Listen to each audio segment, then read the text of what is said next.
Welcome to a still small voice. You can breathe here, and if you're listening to this after relapse or another mistake you just promised yourself you would not make, I am really glad you're here. I want to talk about a question almost everyone in recovery asks at some point. Why do I keep going back? Because if you don't understand why you're returning to something, you'll spend your whole life trying to fight it with willpower. Most people think relapse happens because they don't love God enough, or they aren't disciplined enough, or maybe because they're weak. But what if that's not true? What if relapse isn't always about wanting the substance? What if it's about wanting relief? Every addiction solves a problem, even if it creates bigger ones later. Maybe it quieted anxiety, it numbed grief. Maybe it made loneliness disappear for a while, or it helped you escape shame. The addiction isn't usually the deepest problem. It's often the deepest solution that you found at the moment.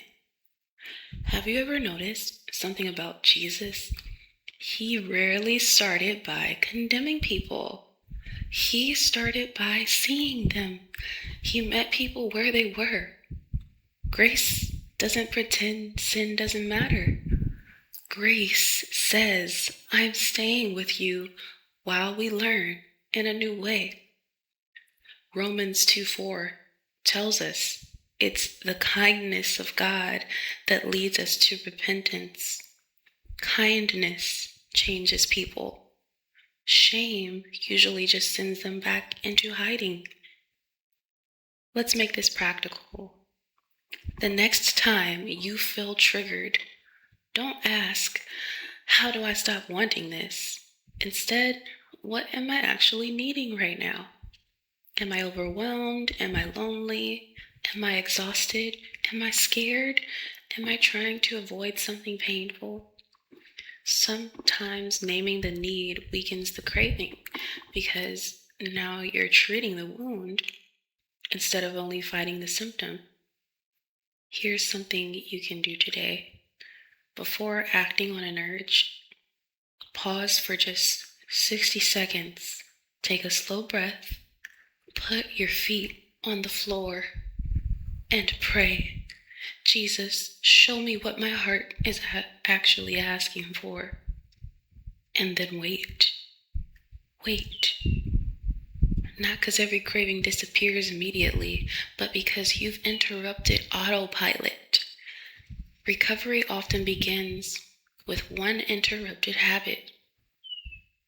Maybe you're listening and thinking, I already messed up. Hear this carefully. A relapse is information, not your identity. Ask, what happened before it? What was the feeling? What did I need? What can I do differently next time? Curiosity grows. Condemnation keeps you stuck.